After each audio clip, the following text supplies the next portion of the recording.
Seperti ini. Kita lihat Quran surah Al-Baqarah ayat 215. Coba lihat ayatnya.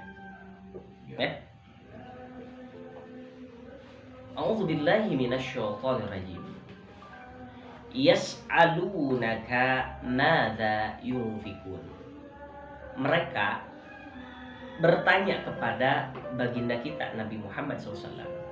Madza yunfikun. Apa yang mesti kita infakkan? Apa yang mesti mereka infakkan?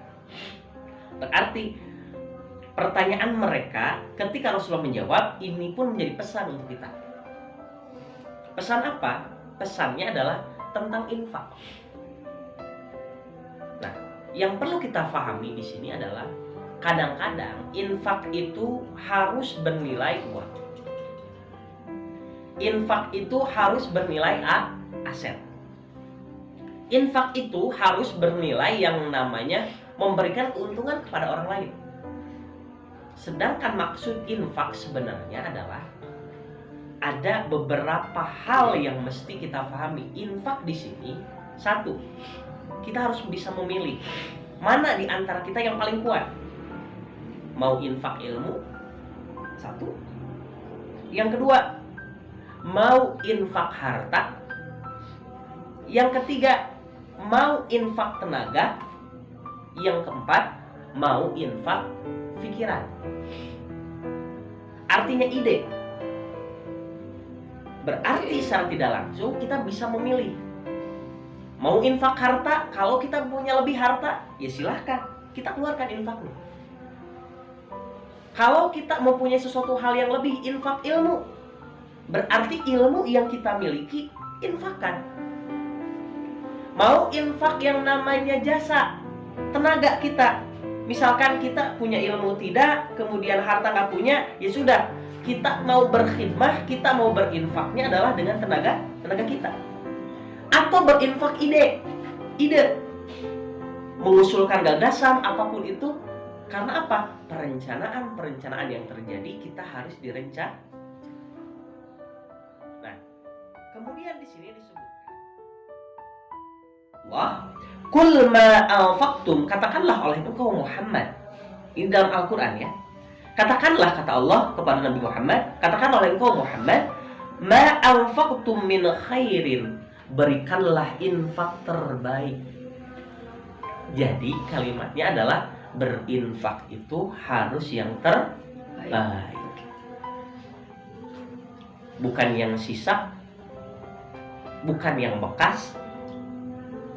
Kalau bisa infaknya harus yang terbaik. Bagaimana yang terbaik? Ilmu yang terbaik. Bagaimana harta yang terbaik. Bagaimana tenaga yang terbaik. Bagaimana ide yang terbaik. Inilah yang harus kita pahami. Tapi bagaimana yang namanya apa yang harus kita infakkan ini harus menjadi percepatan. Harus menjadi yang namanya punten. Kenapa sih orang lain bisa kaya? Kenapa sih orang lain bisa ilmunya bisa cepat menyampaikan? Gimana sih orang lain bisa terus semangat dalam melakukan pekerjaannya? Gimana sih orang lain bisa idenya brilian? Disebutkan di sini adalah kepada siapa harus kita infakkan yang pertama kali. Lihat ayat Al-Qur'an. Tahapan Al-Qur'an yang pertama adalah "Qul ma anfaqtum min khairin", berikanlah infak terbaikmu yang pertama untuk falil walidaini, untuk kedua orang tuamu.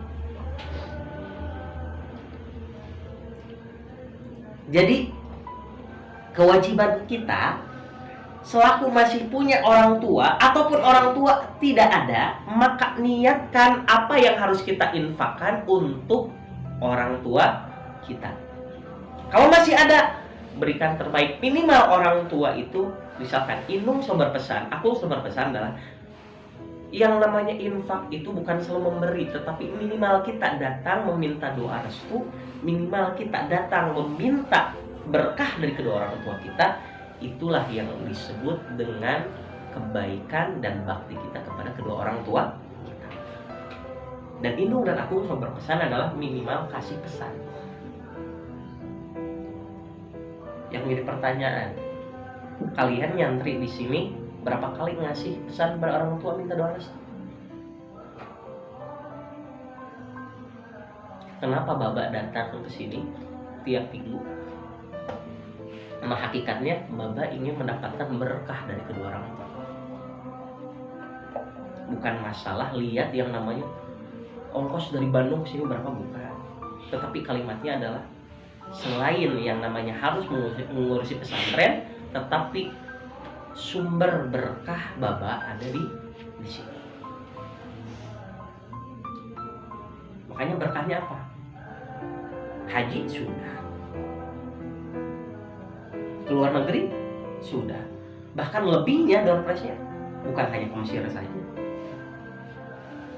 Kemudian alhamdulillah rezeki pun lancar. Apapun itu, karena kenapa? Kul ma anfaqtum min khairin, berikanlah infak terbaikmu, yang terbaik yang pertama kepada kedua orang